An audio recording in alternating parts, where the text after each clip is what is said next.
शौक और दिलचस्पी हो तो कुछ भी मुमकिन है। गुलिस्तान जौहर के रिहायशी अहमद जमील ने ये बात सच कर दिखाई है। पिछले 5 सालों से वो मुख्तलिफ जानवरों के मुजस्समे जमा कर रहे हैं। उनकी मुनफरिद कलेक्शन देखने वालों को हैरान कर देती है। दुआ गफ्फार की रिपोर्ट देखिए। कहीं चीता,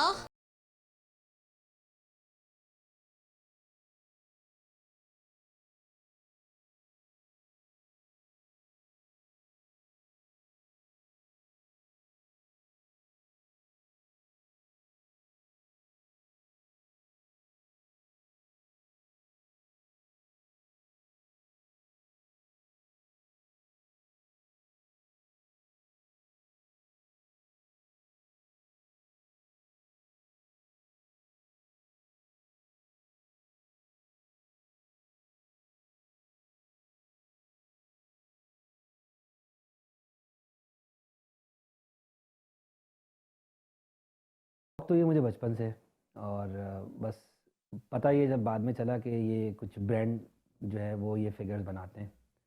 तो ये तकरीबन आज से 6 साल पहले की बात है। कुछ रमज़ानों में इनिशिएट हुआ। अपने छोटे बेटे के लिए मैं ढूंढ रहा था टॉयज़, तो उसमें कुछ फिगर्स मुझे नज़र आए जो कि ये ब्रांडेड फिगर्स थे। तो वहाँ से इस शौक़ का आगाज़ हुआ। ये मल्टीपल कंट्री से मंगवाए, यूके से, फ्रांस से भी, जर्मनी से भी, यूएस से भी और दुबई से। ये थोड़ा एक्सपेंसिव शौक़ भी है, तो बहुत मेरे ख़्याल से काफ़ी इन्फॉर्मेटिव है ये शौक़। बच्चों के लिए बड़ा इन्फॉर्मेटिव है। मैं पूरी सपोर्ट है मेरी। मेरे हस्बैंड को जो भी देखते हैं ना, वो कहते हैं ये तो बच्चों वाले शौक़ है। मतलब लोग मेजॉरिटी यही कहते हैं कि बच्चों वाले शौक़ है। लेकिन हाँ, ऑब्वियसली इस पे एक अमाउंट जाती है, टाइम लगता है, सेटिंग है, सफाई है, सारी चीज़ें।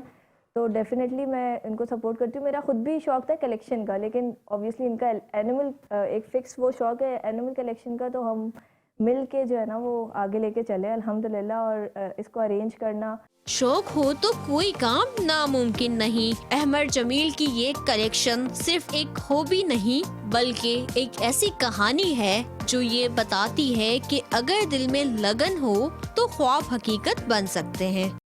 की कोई उम्र नहीं होती, और इस बात का सबूत मोहम्मद अहमद है, जिन्होंने घर के अंदर छोटा सा जंगल आबाद किया है। कैमरामैन रुखसार बेग के साथ दुआ गफ्फार, 5 न्यूज़ कराची।